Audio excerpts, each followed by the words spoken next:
গরিব মানুষের জীবন নিয়ে ছিনিমিনি খেলার অধিকার এদেরকে কেউ দেয়নি।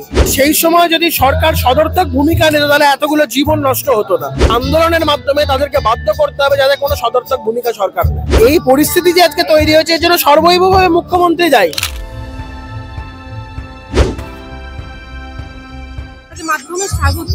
আপনারা এই মুহূর্তে রয়েছেন হচ্ছে স্যালাইন কাণ্ড নিয়ে স্বাস্থ্যমন্ত্রী কলেজ স্কয়ারে আপনারা জমা দিয়েছেন।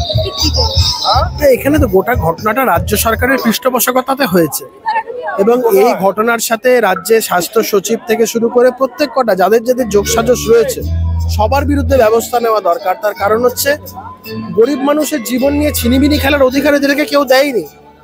এ ঘটনা আজকে নতুন নয়। আমরা বলছি 2016 সালে আমি এই মামলাটা যখন করেছিলাম সেখানে কথাটা বলেছিলাম।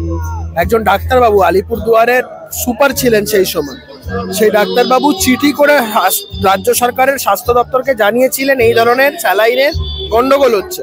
হসপিটাল থেকে প্রক্রিয়া করা আরএল স্যালাইন যখন তারা পেশেন্টদের দিচ্ছে, পেশেন্টদের শরীরের কন্ডিশন ডিটোরিয়েট করছে। সেই একই আরএল স্যালাইন যখন দেখা যাচ্ছে বাইরে থেকে কিনে তারা দিচ্ছিল তখন কিন্তু এই অসুবিধাটা হচ্ছিল না। এই চিঠিটা উনি স্বাস্থ্য দপ্তরে দেওয়ার পরে উনার বিরুদ্ধে শাস্তিমূলক ব্যবস্থা নেওয়া হয়। তো আমরা বলছি সেই সময় যদি সরকার সদর্থক ভূমিকা নিত তাহলে এতগুলো জীবন নষ্ট হতো না।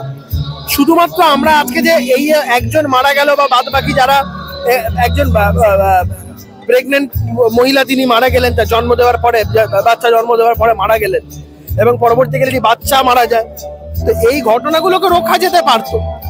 এই ঘটনা আগেও ঘটেছে এবং অনেক ক্ষেত্রে দেখা গেছে আরএল নেওয়ার পরে বহু মানুষজনের ক্রনিক কিডনি ডিজিজ দেখা দিয়েছে, সিকেডি যেটা আমরাকে বলি, তারপরে তাদের ডায়ালিসিস নিতে হয়েছে। এই ঘটনা প্রচুর।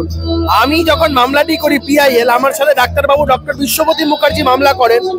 উনি বেশ কিছু তথ্য তুলেছিলেন স্বাস্থ্য দপ্তরের ওয়েবসাইট থেকে, সেখান থেকে প্রচুর মানুষের কিডনি ফেলিওরের এই যে জায়গাটা, এইটা আমরা পয়েন্ট আউট করেছিলাম যে এই আরএল দেওয়ার ফলে এই কাণ্ডগুলো ঘটছে। তাই এই যে এই গোটা ঘটনাটা ঘটছে এটার সাথে রাজ্য সরকার ওতপ্রোতভাবে জড়িত।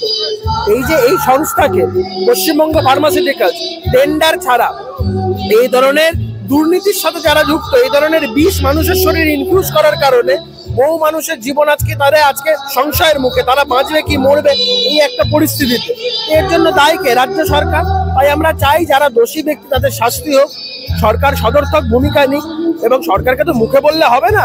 আমরা আন্দোলনের মাধ্যমে আমরা চিন্তা রাখি এবং আমরা এটাই আমাদের আগামী দিন, এটাই পথ যে আন্দোলনের মাধ্যমে তাদেরকে বাধ্য করতে হবে যাতে কোনো সদর্থক ভূমিকা সরকার নেয়। আর্যিকর নিয়ে আমরা দেখলাম আপনি নির্যাতিতার বাড়িও গেছিলেন, আপনি এবং বিরোধী দলনেতা আপনারা উভয় গেছিলেন, ঠিক কি পরিবারকে জানান? দেখুন, আমরা পরিবারের সাথে দেখা করতে গেছিলাম। আমরা তাদের যে বক্তব্য, তাদের যে স্ট্যান্ড, সেটাকে কুর্নিশ জানাতে গেছিলাম।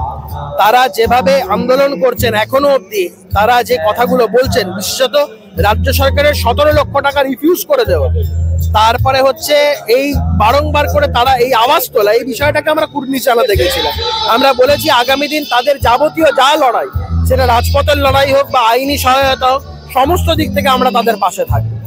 আমরা দেখলাম কিছুদিন আগে নির্যাতিতার বাবা তিনি একটি মন্তব্য করেছেন মুখ্যমন্ত্রীকে নিয়ে, তিনি যে মন্তব্যগুলো করছেন সেই বিষয়ে কি বলবেন? সবাই ঠিক কথাই তো বলেছেন। মুখ্যমন্ত্রী ফাঁসি দিতে হবে এই বলে এত উৎফুল্ল হওয়ার কারণ নেই। ওর বাবা বলেছে সরকার যদি সেই মুহূর্তে মুখ্যমন্ত্রীর যদি সত্যি সদর্থক ভূমিকা থাকতো তাহলে এই এভিডেন্স গুলো ট্যাম্পার্ড হতো না।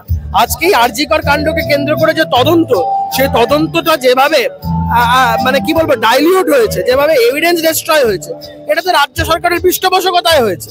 এবং এই পরিস্থিতি যে আজকে তৈরি হয়েছে এর জন্য সর্বৈবভাবে মুখ্যমন্ত্রী দায়ী। সিবিআই ডক্টর উপেন বিশ্বাস, প্রাক্তন সিবিআই এর যুগ্ম অধিকর্তা, উনি বলেছেন সিবিআই এর পক্ষে বলেই সম্ভব হয়েছে এই ঘটনায় চার্জশিট করা। নাহলে পুলিশ যেভাবে তদন্ত করেছিল আলটিমেটলি দেখা যেত যে কোনো কিছুই পাওয়া যেত না। যাই হোক, আমরা এখনো আশাবাদী আসল যারা দোষী, সঞ্জয় ছাড়া আরো যারা দোষী যারা আছেন তাদের বিরুদ্ধেও ব্যবস্থা হবে, তাদের বিরুদ্ধেও চার্জশিট হবে, তাদেরকেও ট্রায়াল ফেস করতে এবং আলটিমেটলি তাদের সাজা হবে। এই আশা এবং ভরসা আমরা রাখি। এখানে প্রশ্ন হচ্ছে রাজ্যের এত তারা কিসে? রাজ্যে তারা তো আছেই। এই গোটা ঘটনাটা থেকে পলিটিক্যাল মাইলেজ নিতে হবে। তো এই গোটা ঘটনাটায় সঞ্জয়ের যায় তাড়াতাড়ি ফাঁসি হয়ে গেল তো সঞ্জয়ের মুখ বন্ধ হয়ে যায়। রাজ্য সরকার তৎপর হওয়াটা তো খুব স্বাভাবিক। আমরা দেখছি আগামী সোমবার শুনানি রয়েছে এই আরজিকর নিয়ে হাইকোর্টে। কোর্টের ব্যাপার, আমরা সবাই সেই দিকে তাকিয়ে আছি। আমাদের যাবতীয় যা বক্তব্য আমরা তুলে ধরবো। আপনাদের আইনি সহায়তা করবেন নির্যাতিতার পরিবারকে? আমরা বারংবার বলেছি এবং ওদের সাথে আমাদের যোগাযোগ আছে, ওরা যা যা করছে তার প্রতি আমাদের সমর্থন। ওরা যদি আমাদের কাছ থেকে কোনো রকম সহায়তা চায়, আইনগতভাবে বলুন বা যে কোনো ভাবে, আমরা সর্বভাবে তাদের পাশে আছি।